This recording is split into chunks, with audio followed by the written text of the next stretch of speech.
Hi there, I recently reviewed Kirby's Adventure for the Nintendo Entertainment System, and in that video I briefly mentioned that it was the second game in the series and the first game was released a year earlier. 1992 was the year of Kirby's debut on the Nintendo Gameboy, and judging by how each game released thereafter has managed to surpass its predecessors with new twists, but also remaining true to the basic formula, it's interesting to see where it all began for the pint-sized pink hero. The evil penguin king Dedede has stolen all the food in Dreamland and taken it to his castle. With the inhabitants starving and with no ability yet to shop online at Asda, a little blob called Kirby declares that he will save his homeworld and bring all the food back. So a very simple premise for a very simple game. Yet Kirby has some of the most unusual abilities ever seen in a platformer. This guy is like a mini vacuum cleaner in that he can inhale his enemies and use them as projectiles to knock down other baddies.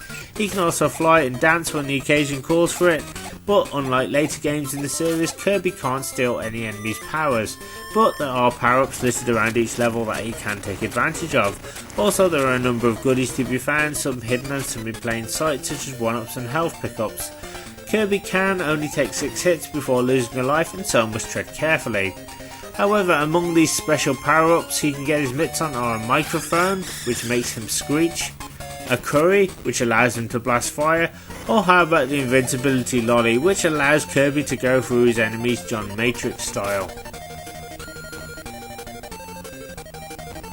All the in-game sprites and graphics are massive, cutesy, imaginative and fun, as the upbeat, welcoming music invites you into a brief glimpse into Kirby's world. I say brief because this is not a long game and it can be finished in about 25 minutes. There are only 5 levels, and while some may feel a little annoyed at this, I really didn't mind. To me it's a case of less is more. Kirby never outstays his welcome, and because of this the game always feels fresh, fun and like others in the series is incredibly rewarding. I just love how HAL Labs have been so creative with some of the enemy types that you encounter. The Waddle Dees and Waddle Doos are my favourites, and you will find that there is a nice mix of different baddies to fight across each stage. As I mentioned, there are only 5 stages and the last one essentially is a boss rush, but what's so cool is that no 2 levels look or play the same. You start off in Green Greens where everything is bright, chirpy and fun, storm a labyrinthian castle filled with ghosts and witches, fly across gorgeous islands, up into the clouds, and then it's onto Mount Dedede for a showdown with the Penguin King. The game's controls are easy to use, with A acting as the jump button and B to inhale and spit out enemies or projectiles, whilst pressing up allows Kirby to fly. You will be alternating a lot between all 3 as you go through each level. Anyone familiar with Kirby games will recognise some if not all the enemies and bosses in this game. There's Wispy Woods, Kracko, Kabula, La La La, No Lo Lo and King Dedede, and they pretty much have the same attacks that they had in later games. Now this was one thing I touched upon in my Kirby's Adventure review. HAL Labs always maintain a level of consistency with the Kirby series in terms of gameplay, enemies and boss patterns, musical cues and power-ups. The bosses for the most part are a piece of cake, although I did struggle with Kracko a little bit, and Dedede might catch you out with his incredible random patterns. But once you find gaps in the patterns, then they suddenly go from being head scratchingly difficult to the player having a eureka moment and figuring out what to do. Those who find this game a little short and a little easy will be pleased to know that there is a secret extra mode which ramps up the difficulty considerably, giving Kirby different and varying enemies and harder, less predictable boss patterns. So the game goes instantly from being an easy cutesy platformer to a sweat-inducing one if you choose this option.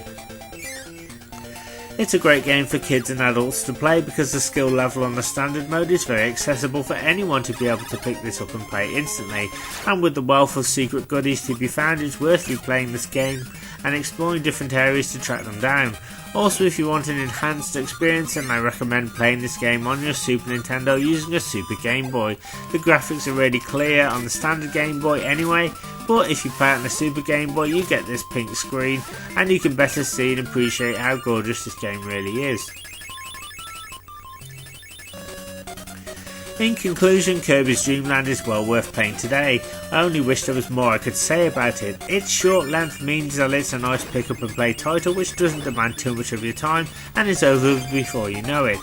Also, if you're new to Kirby and want to know what all the fuss is about, then this game is perfect, as it is again the first game in the series and because of this, it gives you a taste of just what Kirby does, but doesn't punish you too much in difficulty and sets you up nicely for the rest of the games in the series. Thank you so much for watching my review. If you have enjoyed it, then why not smash that like button and subscribe to my channel. Pressing that red button means that you will not only be subscribed to my YouTube channel, but you will also be notified every time I upload new content. Thank you again for taking the time to watch my video. Take care and I will see you soon.